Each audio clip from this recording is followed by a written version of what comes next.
Okay, welcome to Chapter 3, Understanding the Consumer.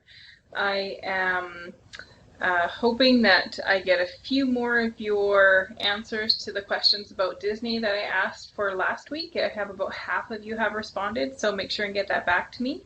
You will have some homework this week as well.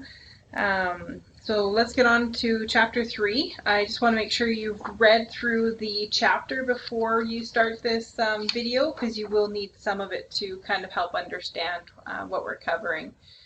The first case study is not really my favorite one. I didn't want to completely skip over it, but it's about Bumps for Boomers. So it's a guy who has taken a luxury experience with skiing and tailoring it to different groups. So have a look through that case study. Maybe identify one or two things that you learned from it. I think it's a pretty small business, but he does something small very well. So that's nice to see a good tailored experience. So I'm going to try to jump through this chapter pretty quick because it's not a big, heavy one, and I want to give you some time to get your serving right complete.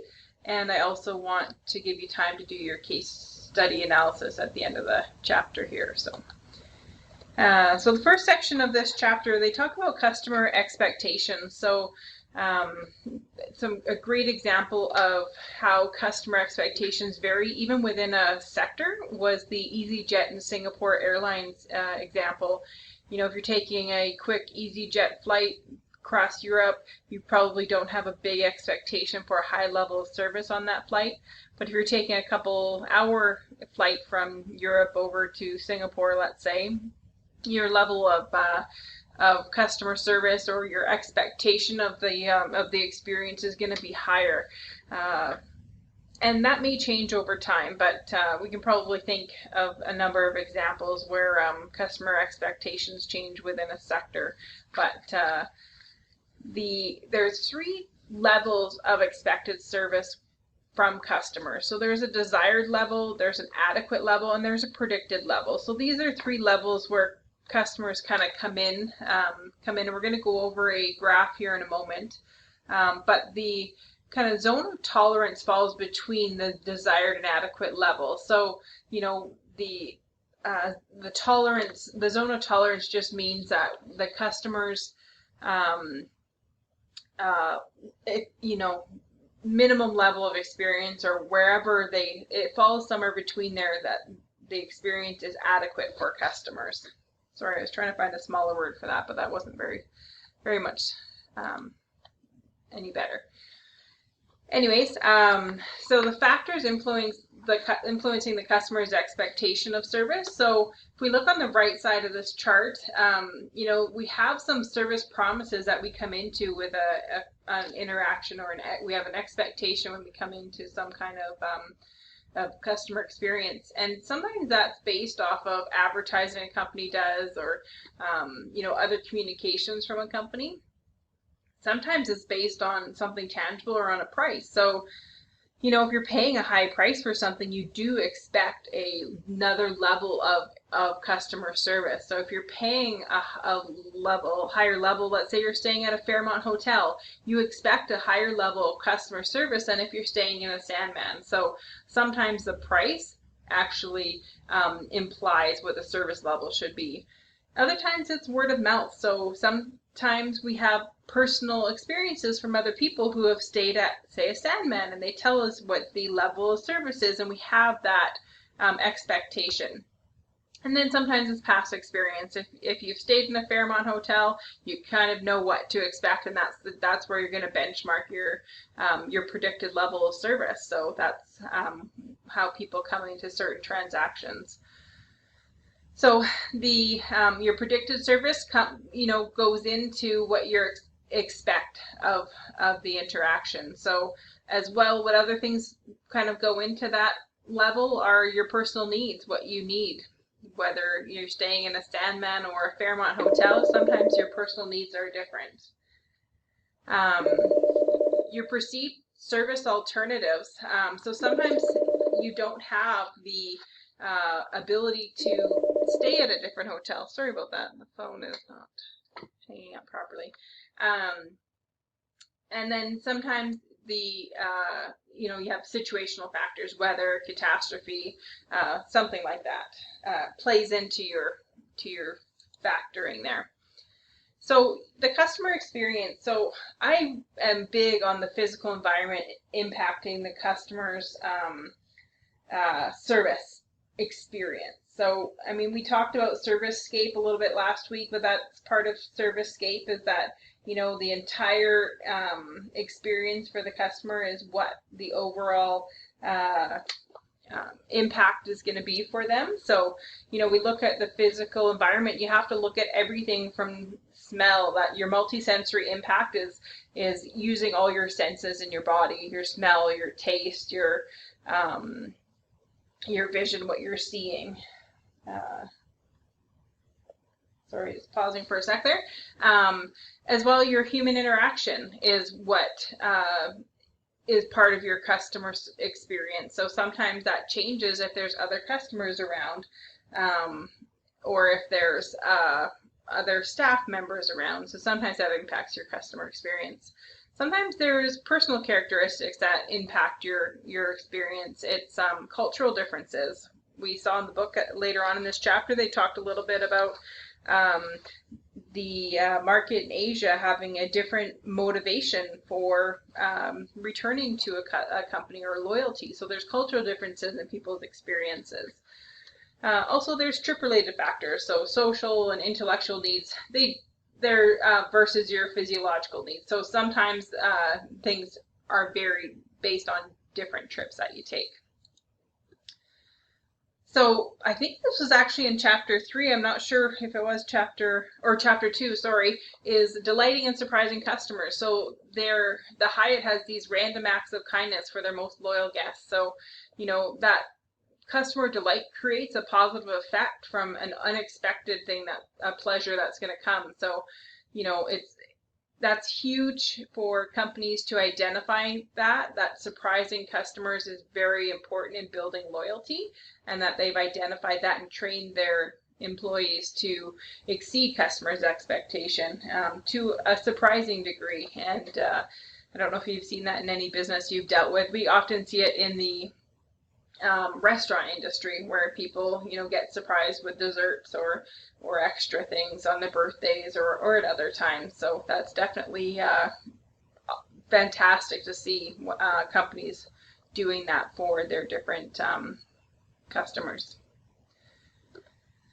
So we have a blueprint in the book for a overnight hotel stay. So what I want to break down from this graph is just how there's a difference in the process from the beginning to the end of where the customer starts and ends up, and the different levels of contact between different people in the hotel. So you're going to have, lines of interaction and visibility changing throughout the process of their, arriving and checking in and going to their rooms and ordering food and such. There's a lot of different levels of contact. So when we're looking maybe from a managerial perspective at our, customer service interactions, we need to consider every one of these as being influential in your client's experience or stay at a facility.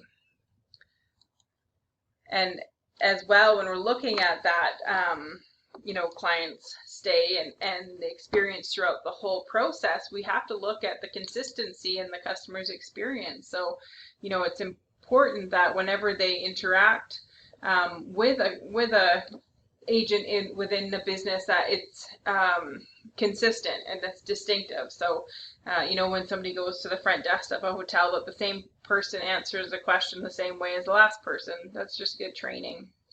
But it helps create a consistent customer experience. So the cruise industry, responding to changing consumer tastes. I cruise a lot, and I've seen in the last long while a massive shift in the cruise industry in the level of service and amenities and experiences on board, and there's a huge difference between the different ships that are even offered for the different experiences. So I think that have a look through the case study on the cruise industry. I think it's very good to see how much they have reinvented the idea of cruising compared to what it was when our grandparents cruised on the Queen Mary, across Europe to Europe from North America.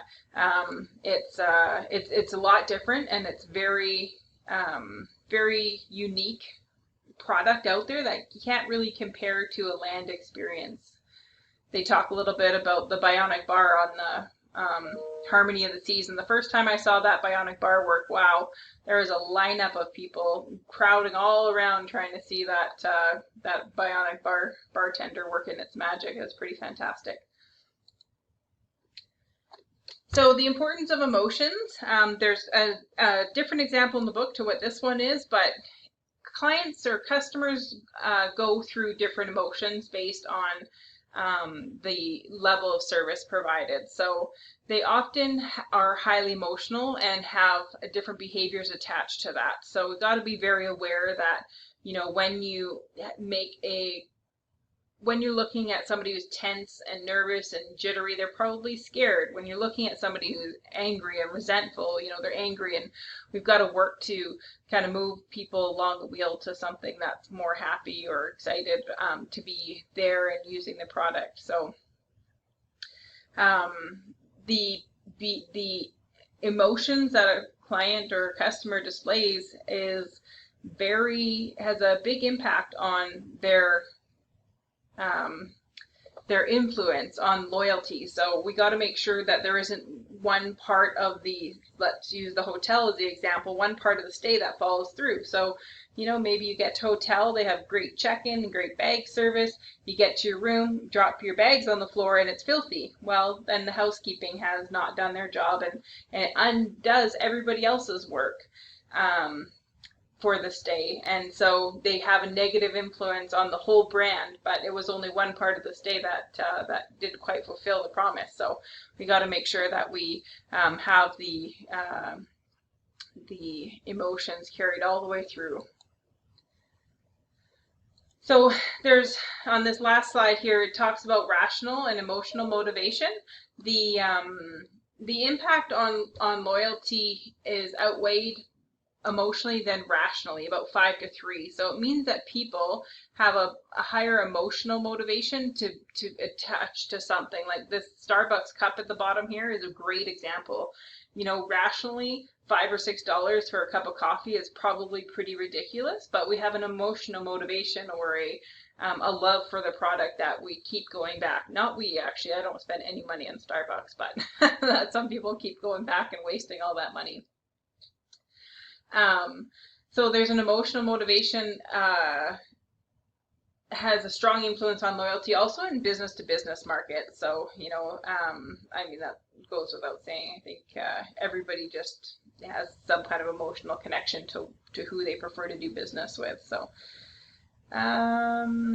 so let's go on to different regions and how that affects the rational emotional motivation. So interesting that if you look at Asia, they have a very low impact of rationally having a rational loyalty to a product or a company, but yet they have a higher emotional loyalty or motivation to loyalty. So I find that quite interesting, actually. I've got 1 more minute left, so I'm going to try to flip through this really quick. So there's some cross-cultural differences. Just talked about Asia, how they react differently to loyalty. There's differences between Europeans and North Americans with their attitudes towards airlines. We see that and with other sectors as well. Last slide here, global trends on consumer behavior.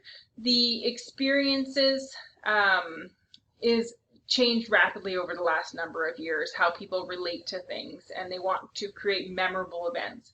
We have ethical products, health consciousness, customization of products, convenience, speed, and then service quality has also been a trend in business and how it's shifted. So make sure and read that last little bit in the chapter. Very important, this last global trends on consumer behavior. I'd like you to make sure you know some of that. Lastly, your participation. So there's a case study at the end of the chapter. These are your homework questions. Thank you very much. Have a good week.